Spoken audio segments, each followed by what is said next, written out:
Oke, Assalamualaikum warahmatullahi wabarakatuh. Para sahabat Quran sekalian, kita lanjutkan kembali kajian kita di surat Ar-Rahman. Kita akan kembali lagi di ayat 1 dan ayat kedua. A'udzubillahi minasyaitonirrajim. Bismillahirrahmanirrahim. Ar-Rahmanu 'allamal Qur'an. Ar-Rahman, dia yang telah mengajarkan Al-Qur'an. Di surat Ar-Rahman ini Allah mengatakan di ayat pertama tentang sifat Allah, yaitu Ar-Rahman. Jadi yang dipilih di dalam surat Ar-Rahman itu adalah sifat Allah, yaitu Ar-Rahman. Ar-Rahman ini apa? Ar-Rahman itu yang berkasih sayang, sangat mencintai kita, sangat menjaga kita, dan sangat care kepada kita. Itu adalah makna dari Ar-Rahman. Nah, aplikasinya sekarang, kita akan melihat aplikasinya. Analoginya seperti ini. Ketika ada seorang guru ini tentunya memiliki murid yang cukup banyak. Kalau kita kategorikan, ada murid-murid yang pintar, atau murid-murid yang dia diterangkan dan kemudian dia mudah untuk paham. Ada kategori murid yang dia sulit menerima materi untuk pertama kali, sehingga gurunya perlu mengulang-ulang terus. Namun ternyata ada kategori yang ketiga. Apa kategori yang ketiga itu? Kategori yang ketiga adalah siswa yang sebenarnya dia pintar, dia pandai sebenarnya, cuman dia malas, dia nggak mau mengikuti pelajaran, sehingga dia malah nanya ketika pelajaran, "Bu, tolong diulang lagi." Jadi kalau kita kategorikan berarti ada dua kategori siswa yang benar-benar dia tidak paham, kemudian dia bertanya untuk diulang, dan satu lagi adalah kelompok siswa yang sebenarnya dia pintar, cuman dia malas untuk belajar dan dia pengen ya membuat, istilahnya dalam kelas itu membuat gaduh saja. Nah, sekarang pertanyaannya gini, guru yang pintar akan tahu nggak model murid yang error ini? Tentunya guru yang pintar akan tahu. Nah, sekarang Allah itu adalah Ar-Rahmanu 'allamal Qur'an. Allah yang telah mengajarkan Al-Quran. Allah sebagai guru yang mengajarkan Quran, guru yang luar biasa, guru yang terbaik, guru yang hebat. Allah tahu nggak? Ada tipe manusia yang dia sebenarnya pintar dan dia gampang untuk bisa memahami Al-Quran. Tapi dia ogah, dia tidak mau, dia malas untuk memahami Al-Quran. Tahu nggak orang-orang seperti ini? Bahkan orang-orang seperti ini bukan hanya malas saja, tapi dia membuat ledekan terhadap Al-Quran ini. Allah tahu nggak? Allah tahu. Nah, pertanyaan berikutnya adalah, apakah Allah punya hak nggak untuk menghukum orang-orang ini? Tentunya Allah punya hak.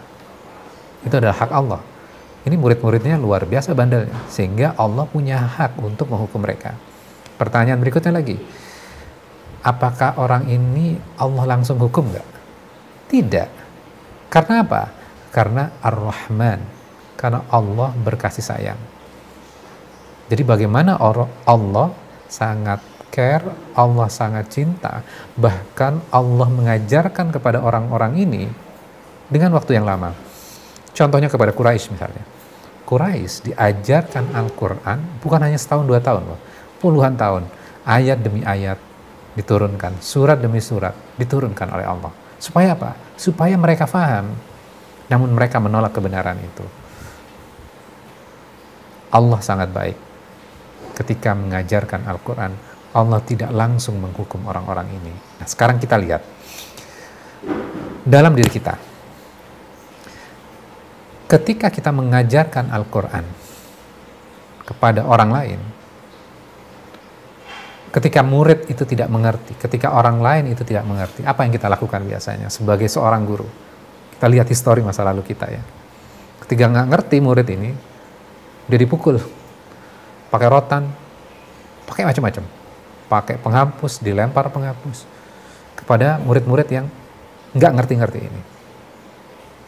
Padahal kalau kita lihat kembali lagi kepada surat Ar-Rahman tadi, Ar-Rahmanu 'allamal Qur'an. Allah yang berkasih sayang, Allah yang pengasih, yang telah mengajarkan Quran dan berkasih sayang kepada kita. Ketika kita mengajarkan dengan keras, di mana Ar-Rahmannya? Allah saja sabar mengajarkan kepada kita manusia. Kenapa kita kalau mengajarkan kepada orang lain kita sangat keras? Kalau Allah saja sabar kepada Quraisy, maka kita harusnya sabar ketika kita mengajarkan kepada anak-anak kita. Malah ujian terbesarnya adalah ketika kita mengajarkan Al-Quran kepada anak, biasanya kita nggak sabaran.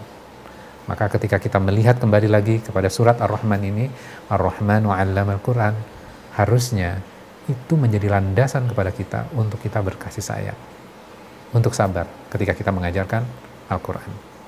Nah, yang terjadi adalah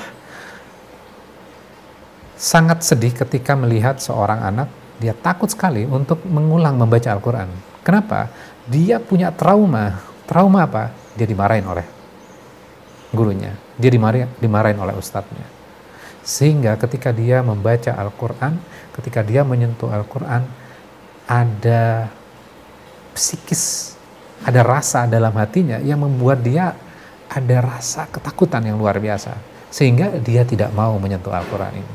Dan ini kan yang berbahaya. Itu bukan Islam. Untuk kita mengajarkan Al-Quran dengan cara yang keras. Karena di dalam surat Ar-Rahman ini, Ar-Rahmanu 'allamal Quran, Allah menyebutkan sifat sangat penyayang, sangat care kepada kita. Kalau Allah saja mengajarkan kepada kita dengan cinta, kenapa kita harus dengan kekerasan? Itu catatan yang penting untuk diri kita, terutama sebagai orang tua yang punya tugas. Tugasnya adalah mengajarkan kepada anak-anak kita. Apalagi ketika kita banyak waktu di rumah, maka ini tugas kita. Kita punya waktu lebih untuk mengajarkan kepada anak-anak kita. Kita kan bekerjanya di rumah sekarang dengan kondisi corona seperti sekarang ini. Mudah-mudahan kita juga terhindar dari wabah penyakit ini. Oke, kita lanjutkan kembali. Ketika kita melihat Ar-Rahman, seringkali kan diskusi-diskusi yang dikembangkan oleh orang-orang yang tidak percaya dengan adanya Tuhan, atau orang-orang yang tadinya percaya dengan Tuhan, kemudian dia melihat sebuah realitas kehidupan, dia melihat sebuah kerusakan, kemudian ada orang yang ditimpakan musibah, orang baik tapi dia mendapatkan musibah, kemudian dia melihat kenapa Allah itu menciptakan manusia dan manusia itu akhirnya berbuat dosa, kemudian setelah berbuat dosa Allah masukkan ke dalam neraka. Kemudian dia berpikir, kenapa Allah menargetkan manusia yang salah, kemudian akhirnya orang-orang yang bersalah ini dimasukkan dan dihukum dan disiksa di dalam neraka. Mana sifat Ar-Rahman-nya? Nah, mereka bertanya seperti itu. Dan akhirnya setelah dia mengembangkan konsep ini dan tidak menemukan jawabannya, akhirnya orang-orang ini keluar dari agama Islam. Mereka menjauh perlahan-lahan, walaupun mereka masih sholat, tapi hatinya udah menjauh dari Islam. Karena dia tidak enak aja sama orang tuanya. Nah, kita berlindung kepada Allah. Mudah-mudahan keluarga kita terhindar dari hal-hal seperti ini. Jadi sesungguhnya di sifat Ar-Rahman itu, sifat kasih sayang itu tidak ada niat Allah untuk menghukum kita. Nah, kemudian timbul pertanyaan lagi, kenapa harus ada neraka dan ada hukuman? Ada azab siksa yang mengerikan. Ar-Rahman, template-nya, default-nya, itu bukan menghukum. Ar-Rahman asal katanya Rahim. Nah, Rahim ini, supaya kita gampang untuk memahaminya, Rahim ini juga ada pada diri ibu kita. Ibu kita itu punya Rahim.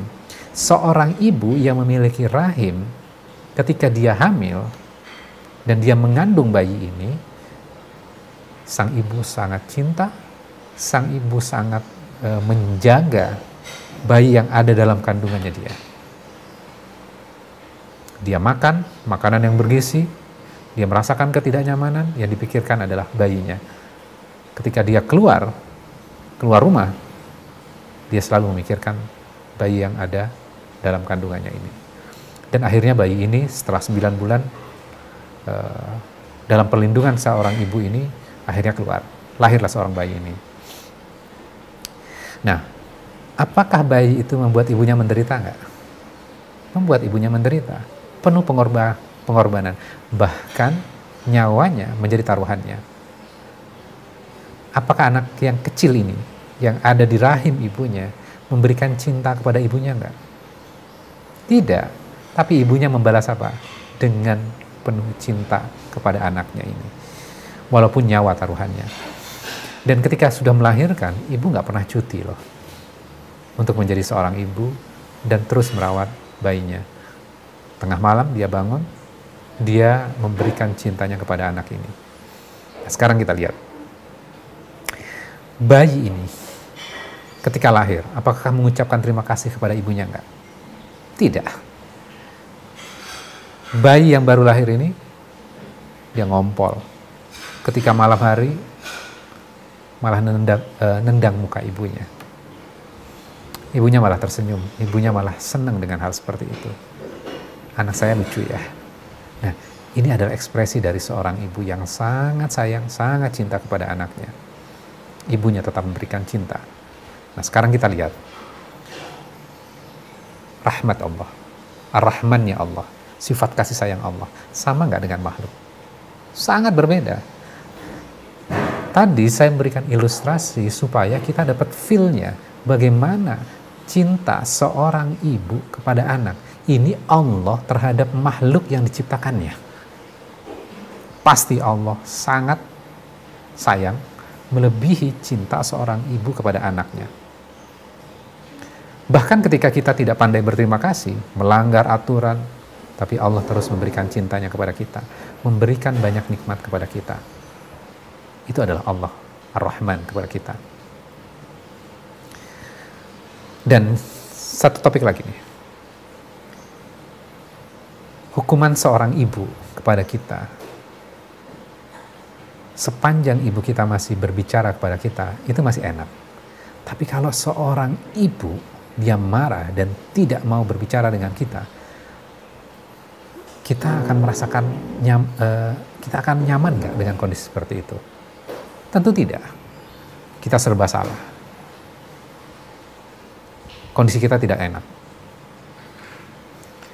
Allah dengan kita, dengan manusia yang diciptakan oleh Allah ini, Allah masih berbicara dengan kita. Karena Quran itu adalah Allah, isinya dan Allah berbicara kepada kita.